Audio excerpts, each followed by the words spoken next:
The fate of a billion-dollar blockbuster nearly changed in a single moment of doubt. Imagine this. The end credits roll, the lights dim, audiences prepare to leave the theater, and a song you almost cut suddenly becomes the emotional heartbeat of the entire film. That was the reality behind Avatar, Fire and Ash, when legendary filmmaker James Cameron quietly hoped that Miley Cyrus's song wouldn't be good enough to survive the final edit. Yes, the same director who redefined cinema with Titanic and Avatar nearly removed the very track now being called one of the film's most powerful moments. When James Cameron sits down to talk about his work, it's never just about movies. It's about obsession, sacrifice, and a relentless pursuit of creative challenges that most filmmakers wouldn't dare to touch. As Avatar, Fire and Ash prepares to hit theaters on December 19th, Cameron reflects not just on the technical marvels of the franchise, but on the emotional human struggles that shaped this latest chapter. Struggles that had nothing to do with technology and everything to do with the soul of storytelling. For James Cameron, challenges are not obstacles. They're invitations. He admits that he has never chosen the easy path, never settled for what was already possible. From the very beginning of his career, whether it was Titanic or the original Avatar, Cameron has been drawn to problems that seemed unsolvable. And with each project, he dragged an entire cast and crew along for the ride, sometimes literally underwater. He jokes about asking actors to hold their breath for minutes at a time, comparing it to learning how to ride a horse for a Western. It wasn't cruelty, it was commitment. By the end of the process, those same actors could do things they never believed possible. What many people assume about the Avatar films is that the hardest part must be the technology. The motion capture, the visual effects, the virtual worlds. But James Cameron insists that assumption couldn't be more wrong. The real challenge, he says, was always the drama. In Fire and Ash, the story takes bold emotional risks that the earlier films never attempted. One beloved character, Neytiri, is pushed into deeply uncomfortable territory. Her grief transforms her. Her pain distorts her worldview. She becomes someone audiences don't immediately recognize, even displaying racist tendencies driven by trauma and loss. Cameron wanted viewers to fear for her mental health, to feel unsettled by her inability to process tragedy. That kind of storytelling takes courage. It means risking audience backlash. It means refusing to keep characters frozen in hero mode. Cameron explains that imagination is an actor's greatest superpower. Whether they're standing on a fully built hotel set or inside a motion capture volume with no scenery at all, actors must imagine the world around them.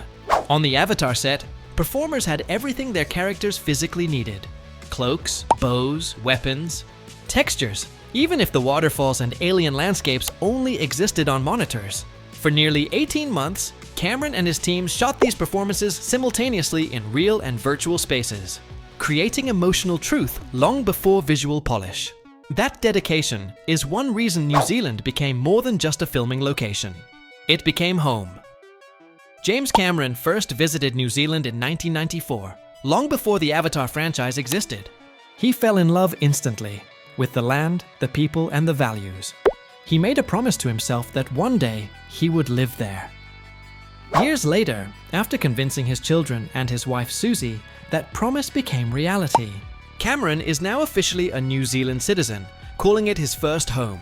For him, it represents more than geography. It represents a life built around creativity, adventure, and long-term vision. But no conversation about Avatar. Fire and Ash is complete without addressing the loss that hangs over the film. Jon Landau, Cameron's producing partner of 33 years, passed away in 2024. Their partnership stretched back to Titanic, through True Lies, and across the entire Avatar saga. Landau handled the impossible logistics of production, while Cameron focused on directing. Together, they carried each other through moments when the films felt too ambitious to finish.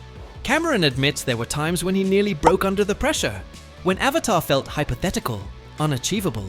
And every time, Jon Landau would quietly reassure him, "It's going to be great." The premiere of Fire and Ash will be the first without Landau by his side. Cameron plans to acknowledge that absence publicly, reminding audiences that Landau fought tirelessly during the final year of his life to see the film completed. Though his presence is gone, his influence remains. The crew he built stepped up. The the production moved forward. Cameron hopes above all else that Landau would be proud of what they finished together. Then comes the moment no one saw coming, the Miley Cyrus song. The end credit track, Dream Is One, almost never made it into the movie. Cameron admits that at one point, he wasn't even sure the film needed a song at all.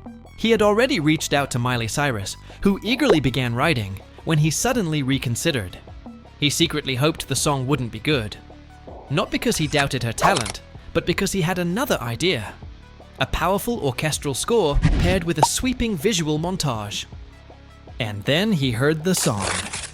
In that moment, everything changed. Cameron realized there was no way around it. The song was too good, too emotional, too resonant.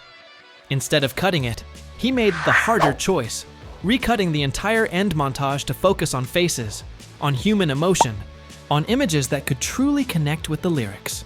Miley Cyrus had delivered exactly what the film needed, and she did it in a matter of weeks. Cameron describes it as the perfect final emotional note, the one audiences would carry with them as they walked out of the theater. What makes this revelation so powerful is what it says about James Cameron himself. Even after decades of success, even as one of the most influential filmmakers in history, he remains open to being surprised, open to being wrong, open to letting someone else's artistry reshape his vision. That humility is rare at his level, and it's part of why his films continue to resonate across generations. As Avatar, Fire and Ash prepares for release, it stands not just as another blockbuster, but as a testament to risk. Emotional risk, creative risk, personal risk. It's a film shaped by grief, by growth, by doubt, and by unexpected beauty. From underwater training sessions to raw character transformations, from a new home in New Zealand to the absence of a lifelong collaborator, every frame carries the weight of lived experience. And when the final credits roll and Miley Cyrus's voice fills the theater, audiences won't just be hearing a song. They'll be hearing the echo of a choice that nearly wasn't made. A reminder that sometimes the most powerful moments come from letting go of control and trusting the story to find its own voice.